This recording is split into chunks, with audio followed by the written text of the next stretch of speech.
This is the Cruciform Conversations podcast, where we explore the healing and transforming love of God and seek to be peacemakers and reconcilers in a fractured world. I'm your host, Greg Arthur.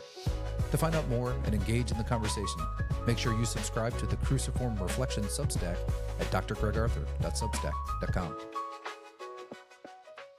Well, welcome to Cruciform Conversations. My name is Greg Arthur, and today I'm in conversation with Dr. Jonny Morrison.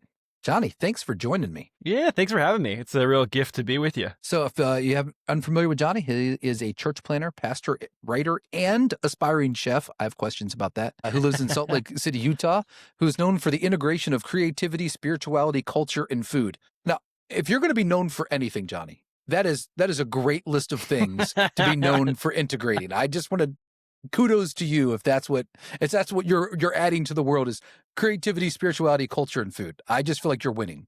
I hope that's true. I mean, we're not going to talk about who wrote that sentence and who said I was contributing that to the world. I think that there might be some debates, but I would hope that if you are within if you get to do life with me, I do believe that is probably what you would say at some level. You might add some other additional adjectives or something to the phrase, but good and bad ones. But I think you would talk about food, Jesus, table. I think that is part of who I am. Well, then I think it's a great sentence, and whoever wrote it just gets kudos for having done so. So Jonny and his wife, Tori, they love to travel and explore the most beautiful place on earth, which is evidently southern Utah. Yeah, and that's a fact. Jonny's a graduate from Western Seminary with his MA in Biblical and Theological Studies and received his doctorate of contextual theology from Northern Seminary. Shout out to Fitch. Shout out. So I invited Jonny to come and chat with me today because I need some conversation partners about good news. And specifically, what does good news look like for us in the midst of this current cultural moment, amid all the turmoil, the political partisanship, violence, mental health crisis, et cetera? What does it mean to proclaim and embody good news? And these are some of the themes that I think Jonny discusses really well in his most recent book, Prodigal Gospel, which maybe we'll dig into a little bit. And I know that as a church planner, as a pastor, as a writer, he's really actively engaged with these questions, and I think he's going to help us think deeply about these things. Before we jump into that, though, we want to get to know you a little bit more. In 2025, at this culture and cross-section of all things you're interested in, what's the best book, movie, or TV show you have enjoyed in 2025? Great. Well, I get made fun of a lot because I don't watch a ton of TV, and the TV that I do watch tends to be bad, like bad reality shows.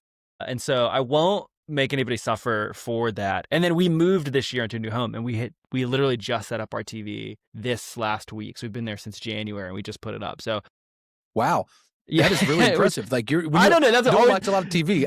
I didn't even put it up for 10 months. It's amazing. Yeah. I would still watch TV every once in a while because you get worn out. And so I'd still put up my laptop. I felt like I was in college again, just watching on my laptop or something. But I was thinking of this question, and I think the best book I read this year was Emperor of Gladness by Ocean Vuong. Oh. Ocean Vuong is an author that I really like. He wrote a book a couple years ago that is maybe the most beautiful book I've ever read, called On Earth We're Briefly Gorgeous. And then this is his second novel, and is just very beautiful. The writing is very beautiful. The storytelling is very beautiful. And I finished that a couple months ago, and I think it was the best and most beautiful book I've read all year. Though challenging and heart-wrenching at times, it's in that category of American fiction that is deep and sad and beautiful and poetic, all kind of rolled into something. So you have to know what you're getting yourself into if that's the kind of book you want, but beautiful. That sounds fantastic. I will make sure and include a link to that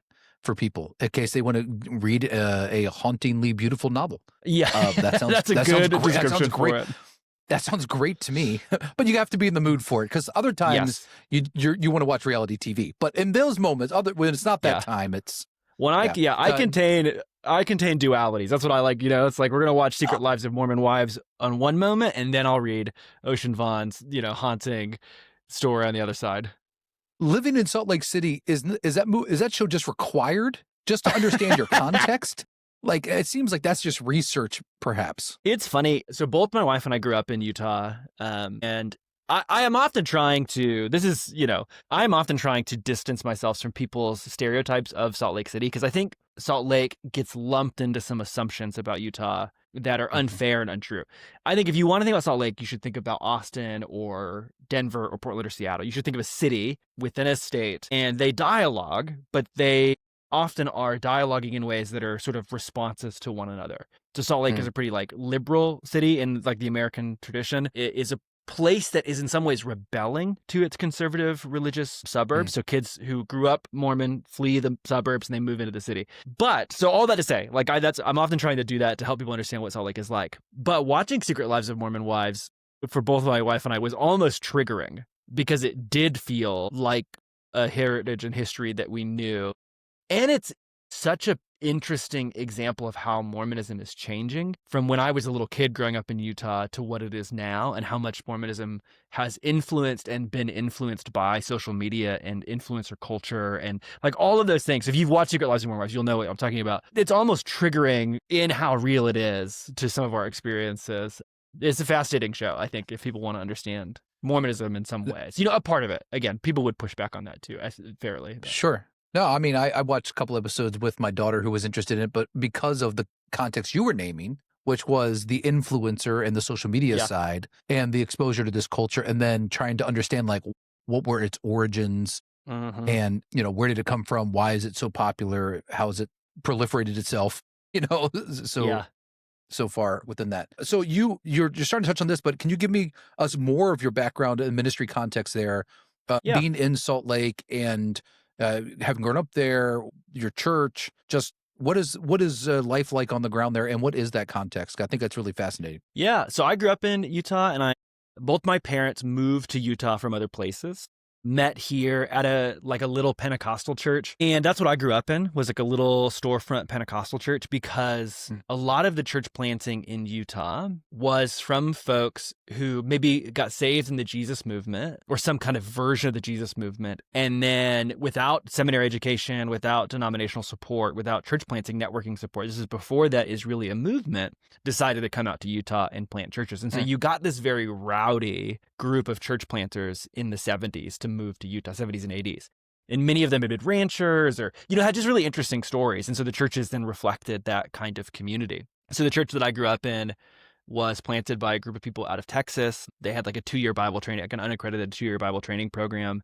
But that was what all the churches kind of look like. We don't have the heritage of Protestant mainlinism or more Catholic roots, because there's a good Latino population in Utah. But in terms of like Protestant expressions, it was these kind of like wild and rowdy Pentecostal churches that showed up on the ground that paved the way for another level of church planting much later. So that's what I grew up in. Really grateful for it in many ways. Things I had to unlearn and work through and construct and deconstruct in that heritage as well. And then felt a call towards ministry when I was in late high school, early college.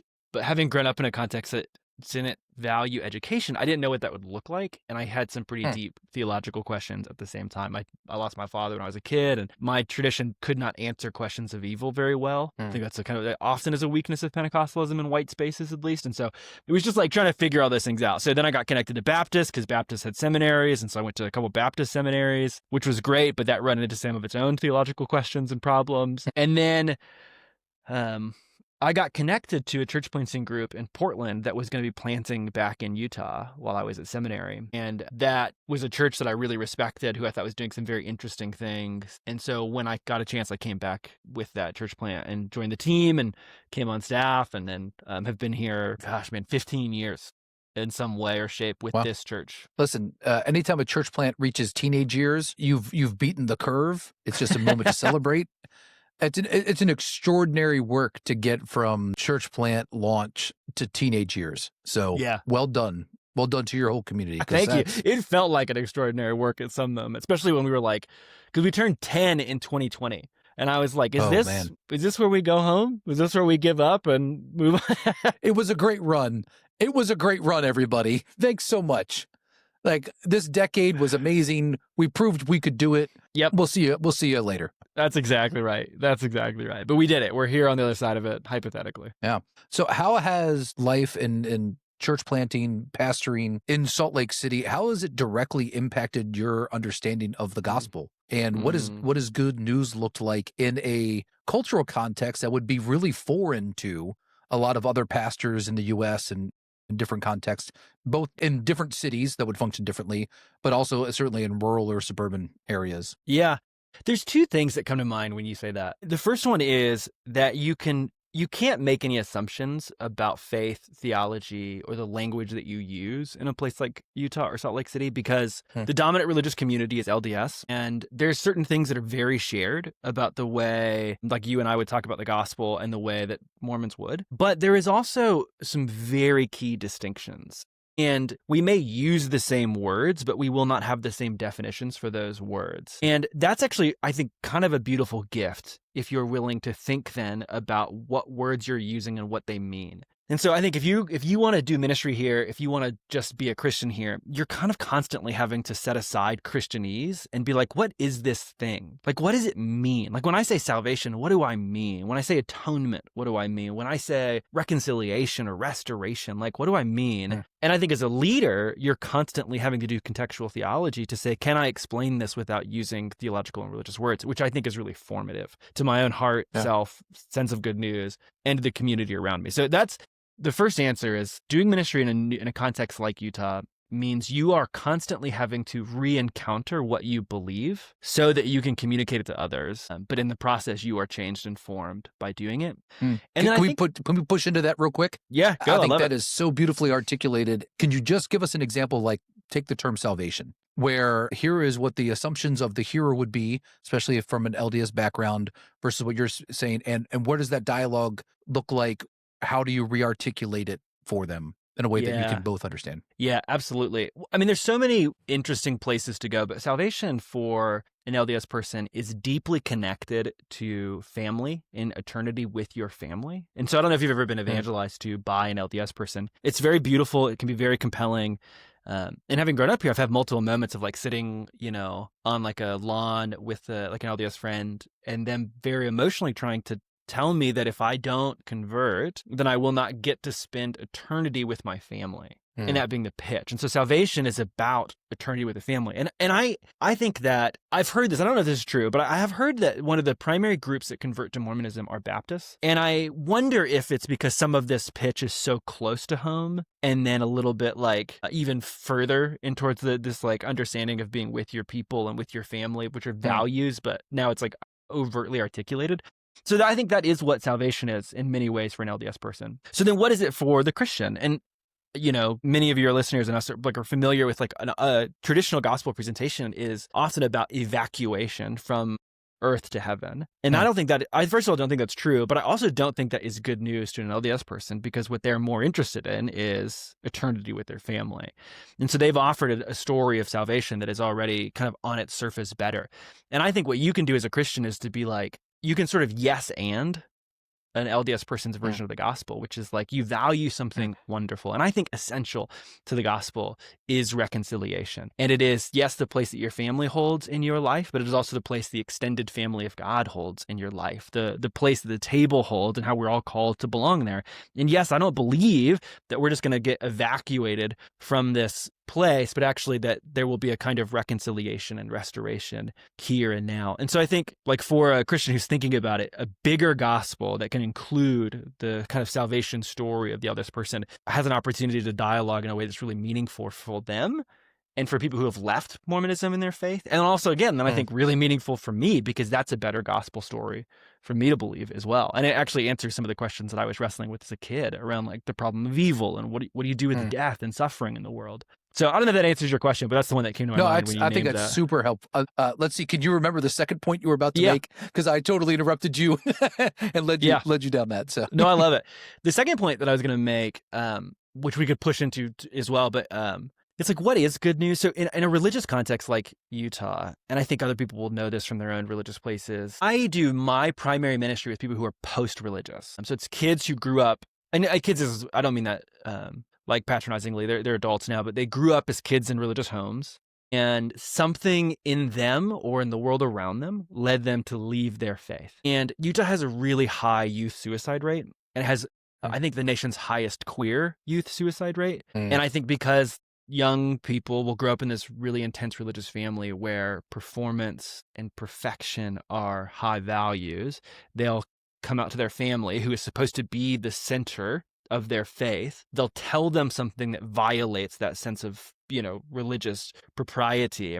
and they will be excluded. And so I think an essential part of the gospel writ large, but then particularly in Utah, that means good news is that you belong somewhere. And you may have been told you do not belong to your family, but in Christ you belong to a new family. And so in some ways, continuing that story from earlier, like for people who have been removed from their family, the notion that there is actually a new and even like chosen family in Christ, that Christ is chosen and that Christ is reconciled and Christ is redeemed and that you have a place at the table is a really profound message of the gospel. Because here, I just think shame and exclusion sit like with a lot of post-religious people in this context because of the experience they had, in the suburbs or whatever. So that was the second point, is how there's this story of belonging that's essential to the good news, which then becomes very important to me and helps me understand how good the gospel is. And then also as I'm communicating it to those around me. Yeah. So this invitation into an articulation of a family, which is central, may have been central to the religious experience of people you're encountering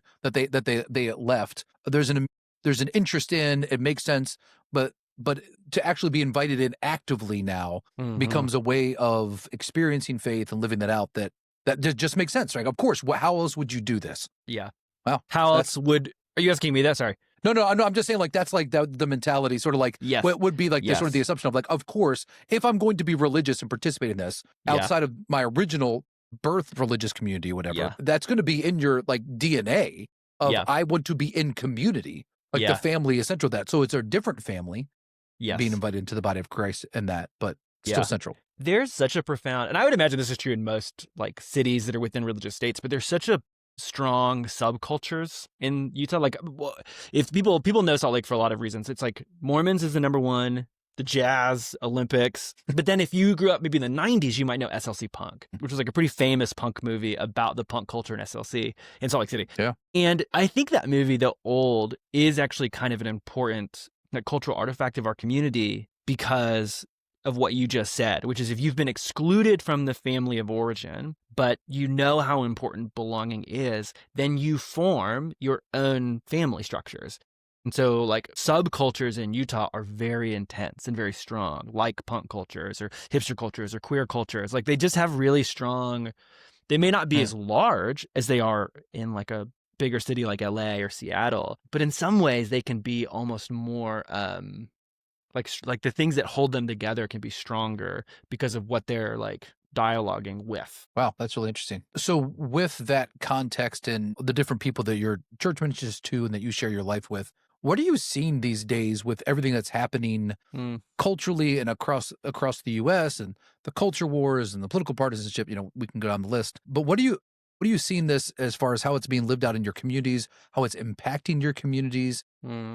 What questions are people asking? What good news are people seeking in this particular cultural moment? Yeah.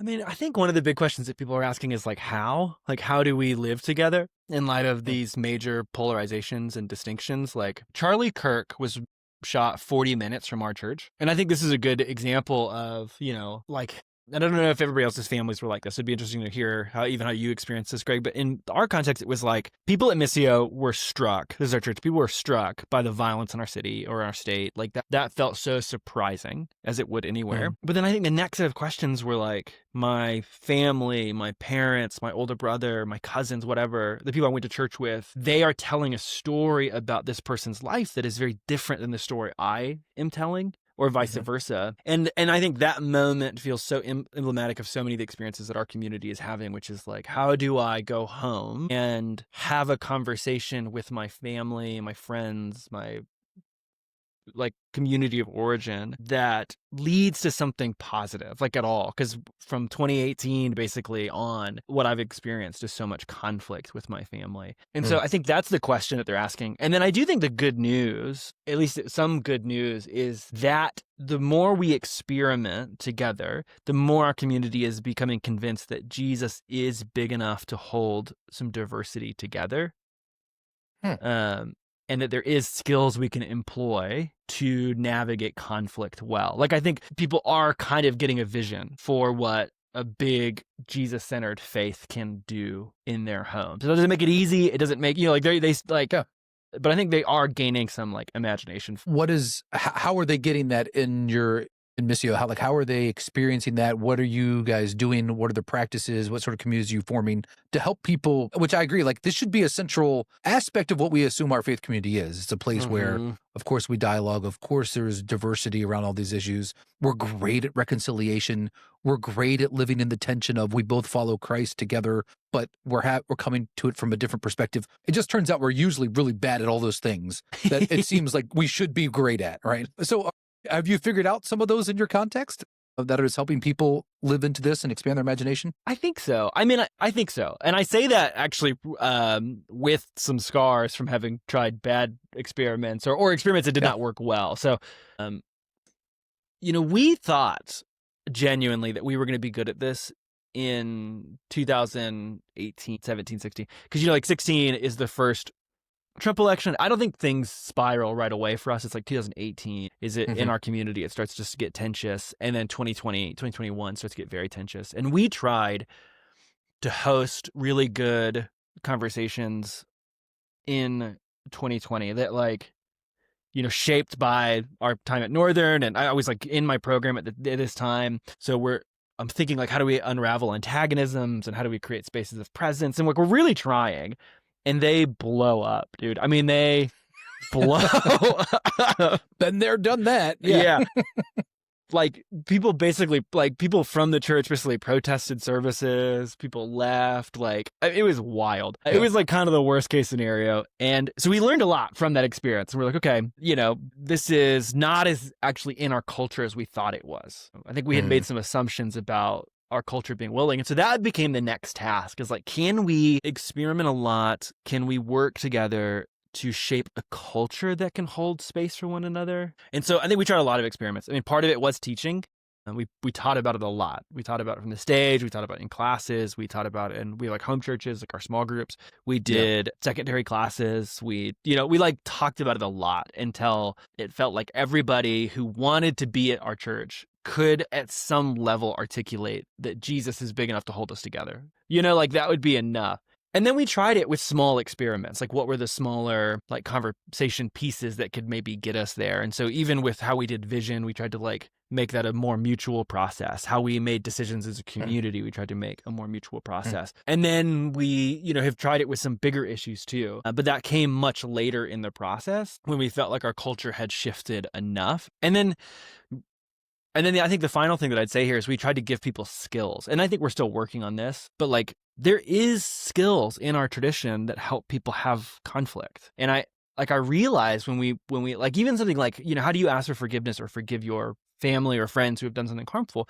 And people were like, oh, we don't know how to do that. I just don't know how. And you're like, yeah, you actually need some skills to learn how to forgive and to ask for forgiveness and then skills that help you rebuild trust with people and learn what it looks like to live in a restored relationship. Because it doesn't mean that you've just forgiven somebody and you're back immediately in a harmful situation. That's not what we're asking. So it's kind of so that was the final step, I guess you could say, was skills. And then all these kind of things shaped together to help us become more Jesus-centered. So I think it's working. This is what I'm trying to tell you is I think it's working.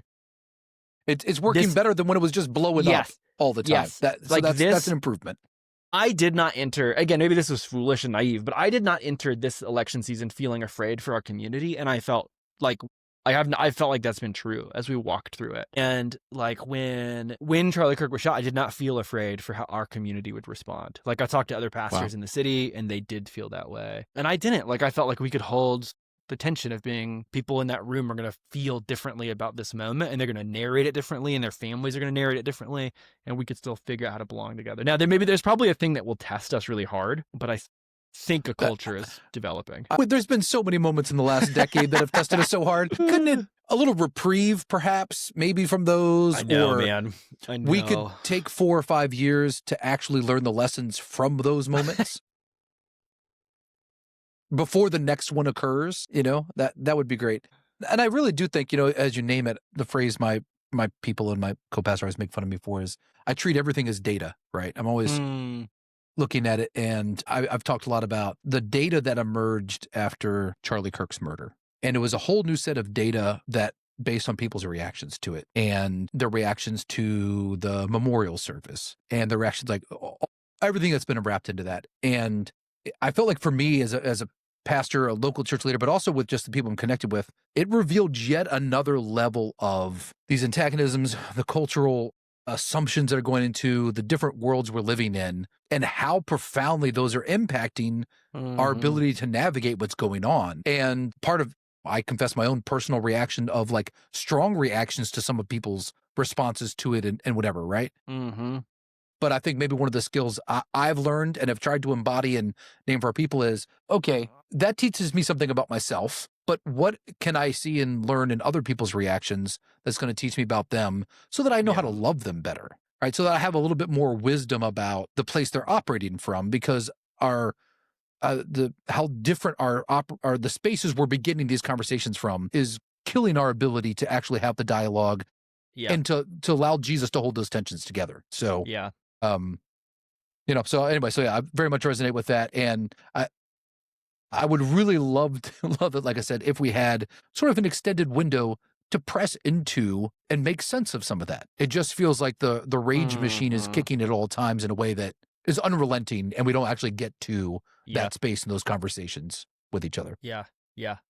I mean, that's so true. Like, and I think that there is this question then for us as leaders, and I wonder if what you think about this, like, because that is true, right? Like, the rage machine is constant, the antagonism machine is constant, and so then it's like, what do we do in our communities to create space for learning, growth, and reflection? Because I sometimes I wonder at this point, because every week I could be addressing something from the stage. Yeah, I know that's not the only way that we lead, but basically every week I could be addressing something from the stage. Right. And there's been moments in my ministry where I have, and there might be again. So like, just trying to discern forward. But I do wonder, like, did I, as a leader in these moments, be discerning about what I'm addressing and how I'm addressing, and how we as a community are like facing each thing, so that we can, you know what I mean? Like, so that we can almost create moments of rest and recovery within our community, which is like, there's a lot going on out here, but we're actually we can't address everything. We're going to have to do some more cultural work at the bottom of it. Like, is there a way for us as communities to create places of rest where you're in the hospital recovering from the barrage, and when you're in here, we're not actually dealing with, I don't know if that's appropriate or fair, but I've been thinking about that a lot. Is like, how do we create spaces that are a little insulated so that we can do exactly what you've named? Well, and just taking the public worship gathering as a for instance of how we might do that, right? When that occurred, we were in the midst of a lengthier series as a church looking at inner healing and looking at coming home to God and being present within that. So to have oriented a service around that conversation would have been disruptive in incredible ways to the actual process of seeking healing and peace together. But do we regularly have space within the liturgy of our church where we pray about what's happening in the world and who's suffering and these elements? Of course. Yes. We have that as a natural part. And, in a more liturgical tradition, you would have your prayers of the people, and you would pray for the government every week, and you would pray for, these different people who are suffering, the oppressed, different elements. So it feels like if we have a rich and abundant sort of theology of worship where we get to do both and every week, then when something arises, there's not this question of how do we reorient our experience together now to focus on this thing, because it's never part of our focus. Does that resonate with what you? Yeah, I think that's exactly right. And now I'm cool. It's cool to hear you say that, because I think it was this start for us of a similar kind of conversation where we were doing a series this fall. We had planned it last year called Trouble with Strangers. And it was all around like skills for conflict and repair and restoration. And my thought was like, let's prepare our people to go home for the holidays and be with their families. And then I think week 1 of the series was Charlie Kirk's death. Or it was week 2. I can't remember, but it was like, right. I mean, it's exactly what you named. And we were like, wow, no, we did not plan that. There's nothing about this moment that's on us. I think exactly what you said, because our rhythms include how we handle and treat others, how we love enemies. And that's like our yearly schedule. And then I think you're totally right about how our liturgical structure works in our service. Like, being able to address the strangeness of this moment is not out of the ordinary. And so it's within the sort of practice rhythms of our community. I think that's really profound. So as you're looking sort of beyond this current moment we're in, and with what your vision is as a church, how you're shaping your people, what your service and ministry and love of your community are going to be, what are some of the priorities that are emerging from you with what has reshaped our culture and these conversations? What are you hungry for? What are the big questions that you don't have any answers to and you don't have any plans yet, but you're like, if we're going to do anything, we better be working on addressing these questions, or else it's not going to really matter 5 years from now, 10 years from now. Interesting. Okay. Well, I think, we've named one, which we're putting and have been for the last couple of years a lot of energy into, which is like, how do we love our enemies well? And how do we love people who Christ died for and says someday we'll be friends? Like, how do we live that future right here and now? So we spend a lot of time working and having that conversation, trying to shape a vision for it. But I don't have good answers of how we do it. It's like we're trying to run experiments. I think for us, the big question is like, revolves around what does continued participation in justice work look like. We have certain initiatives we're really proud of, but like we don't want that to be the end of it. So we've been praying that a lot for 2026. Like, what does it look like for us to lean in to more justice moments? And cost of living in Salt Lake is really high and getting higher. And so just trying to address like, is there something that we can do that's helpful and participatory? And we've run a lot of experiments, but not felt like we had clear answers. Like 2 years ago, we built like a community garden, and that's been really cool. But that community garden started getting like becoming a repository for drug paraphernalia, like fentanyl, and so it's like, okay, that's a new thing to learn. Didn't anticipate that. It wasn't on my bingo card for that to be the fentanyl hiding spot in the community. And so then it was like, okay, we can't have volunteers digging around beds when there's like, disposed fentanyl. And so it's like, okay, what do we do? So I know it's a bit like, that's question number 2 for us is like, how do we continue to engage like injustice work in our neighborhood in ways that are meaningful? And we have all these experiments that we're proud of, and we have some partnerships that we're proud of, but wanting to continue moving into that space. So how do we love our enemies? How do we love our neighborhood? And then for us, like a big question is, how do we raise up leaders? Because there's no seminary in Salt Lake City. And you need this less and less because of online seminary and distance programming, but like insert commercial for seminary now. Yeah, that's right. I'll approach them about getting a sponsorship. Go to seminary now. We use seminary now actually a lot. So this is an endorsement of it. There you go.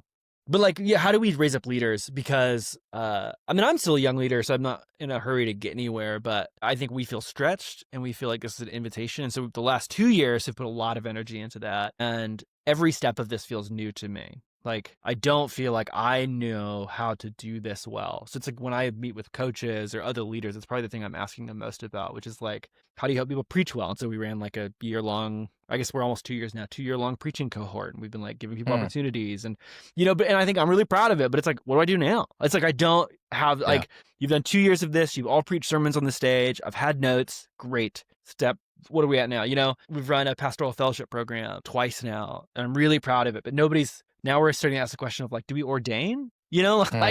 So we're huge questions there. So like, how do we develop our leaders? And then I'll give you one final question that we're thinking about a lot and have no answers to. And so it's like, we have love our enemies, love our neighbors, love our leaders.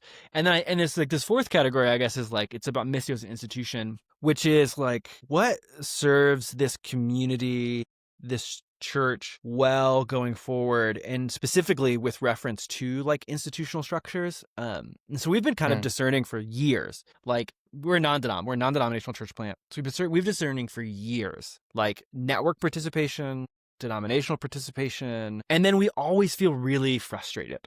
So like we like multiple times I've been in this conversation with like a group and being like, could we, and then both me and my co-pastor or other leaders will get through that conversation and be like, gosh, like this is gonna be more work than we have time or energy or space or whatever for. Yeah. But I think it feels like a really important question to us, which is like, I don't know. I mean, I'd be interested to hear what you think about this. You're kind of just getting thoughts that I have been having for a while. I think with the amount of moral failure around single leader driven churches, America might have a space for churches that are actually connected to institutions again, and that the role of a denomination could actually become more important in the future of America than it has been in the past. And I think this because a lot of my friends in Canada talk about how they could never plant without being connected to the denomination because people are so skeptical of like cowboy leaders. And Canada is more post-Christian than we are. And so it's like, I'm just thinking like maybe we'll move in this direction.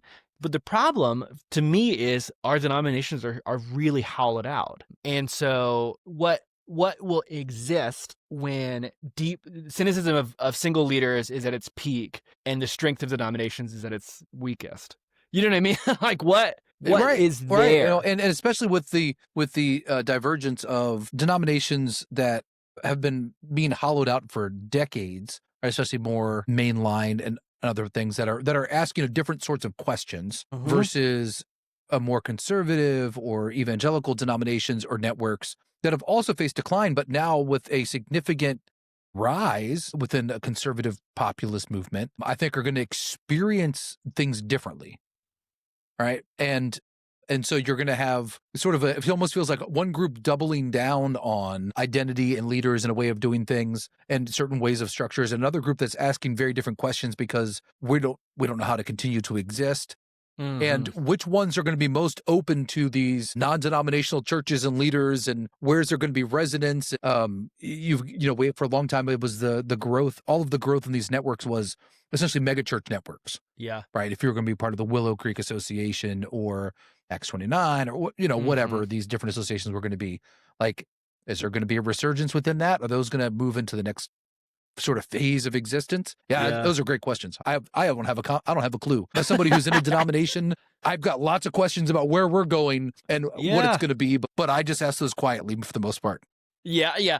Oh, I think that's what's like so tricky about, all my friends who are in denominations basically make that same statement. It's like they're asking the same kind of questions, but that quietly, or to like, to leadership or whatever, but it's like hard to discern. And there's a lot of voices and, competing factors, but yeah, we talk about it a lot here because like I want Missio, I like believe maybe more than ever in institutions. It's like as we get more cynical about institutions, to me what is revealed is the need for healthy ones. And so then I want Missio, this church, to be a healthy institution that outlives me and that outlives the current leadership structure. And so that's why a lot of those questions to me matter, which is like, okay, do we raise up the next generation of leaders really well? And then is there support structures for them? Like that's, at the end of the day, the chief question I'm asking is like, do they have the structures they need? If I die, like who helps them navigate that situation? Because I've lived through where lay folks have to navigate it. And they did a marvelous job, but it was hard, Right.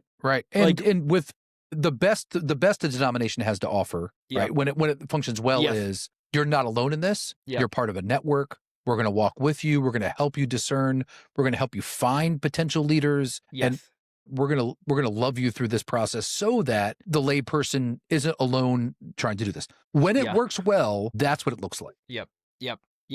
Yeah. I think I want, like, we have a young leader in our community who I think has real, like, pastoral giftings, but, like, has never led in the church. This is his first church job before. Seminary will be hard for him to afford. So we're trying, and a denomination would be a good partner in a traditional setting for a young leader like them. They might have grants or scholarships to help him get to seminary. And if things happened in his ministry career where he needed support, like, again, exactly as you named, they'd be there. Even as simple as like benefit package, because he has a wife and a young kid. And like, I don't want him, we as a non-denom had to figure that out. I know many people have to do this, but we had to figure that out. And I would like him not to always have to figure that out and have to wrestle with, do I care for my kid well and my wife well and the church well? Like, can I do all of that together? And maybe that's like idealistic, and that's why we're going to bivocational models going forward. But these are just the questions that are on my mind as I think about where it's the state of our church. Yeah, no, so it really resonates with what we've been asking as a church. So I've been at the church for 17 years, but we just celebrated 78 years of existence, and that's a whole wild history for how a small people in a small town in Indiana which was a very weird church and lots of things. How do you get to like completing 8 decades? There's a story of God's faithfulness in that. Yeah. But the questions have been around. Like 25 years ago, the church went through a radical transformation, relaunch, because they looked around and said, there's no way we're going to be a church a decade from now for our children and for who's coming, this next generation, unless we go through radical change. And they did the sorts of things that were difficult. They changed their name. They sold a building. They essentially brought in a church planter. They were willing to change their worship style, right? A lot of these pieces that churches would rather die than change. And that was successful. And then it crashed and burned. Then I came in and we sort of reimagined it. And it was, okay, we successfully shifted and changed for the next generation. But the question we're asking now is, what does 2035 Duneland Community Church look like? Yeah. And what changes have to happen now to get there? Because the next generation of leaders need something entirely different than my generation needed in order to thrive and are facing different challenges, different economics of it. So how in the world, like what has to happen now for us? Like my church is primarily a Gen X church. We were never a boomer church. We just sort of skipped straight to Gen X. So as a Gen X church, what do we have to do for our young millennial, Gen Z, Gen Alpha community in order to give them a church that can thrive for them? Yeah. So those are the questions that are driving us. And we have no answers, but we have a lot of questions. Yeah. About how to do that and seek that. Yeah. That's how we feel. That's exactly how we feel. But it feels urgent, like 2035, to your point, like that is not that long away. Yet 10 years we can do a lot in 10 years, but it's also like you got to get to work in 10 years to make that happen. Yeah. That's great. Well, Jonny, thanks for helping us think about this, sharing your sort of story and your context there. I think will be helpful for people as they're thinking about their own context. And I especially loved the way you articulated coming into these conversations that make you rethink your articulation of the gospel, the language you're using, having to encounter it differently. I think all of us would do well to live in a space and to live in relationships that bring us into that opportunity. Yeah. Because you do begin to own it differently and live into it. Thanks for your articulation of that. If people want to find you and connect, they want to buy your book, where do they find you? Great. I love it. I have a Substack that you can follow me on. I have a website that has like access to everything too. That's Jonny, JONNYIS.com, JonnyIs.com. And then my book, Prodigal Gospel, which is kind of my attempt to do this, to reimagine the gospel for my community. But it's funny to reimagine it the way Jesus told it. So it's a really old telling of the gospel, but brought to our church. And hopefully that's helpful to you. You can buy that wherever books are sold. Amazon, Powell's, Christian Book, used probably. So wherever books are sold. Excellent. Well, we'll have links to all that for people in the show notes so that they can connect with you. So thanks, Jonny. Appreciate it. And I hope you're successful in all the questions you're trying to figure out. I appreciate that. When you write that book, I will read it. When you've figured out all these questions and it's the next book, I'm on the pre-order list for that one. Okay, great. Well, I mean, it might just be a book of questions, but that would probably I could write that book. Yeah, so long as I'm just having to ask questions. Done. That's great. All right. Well, thanks, Jonny. Appreciate it. Yeah, thank you. Thanks for listening to Cruciform Conversations. Be sure to subscribe to the podcast on Spotify, iTunes, or YouTube, and to visit the Cruciform Reflection Substack at drgregarthur.substack.com.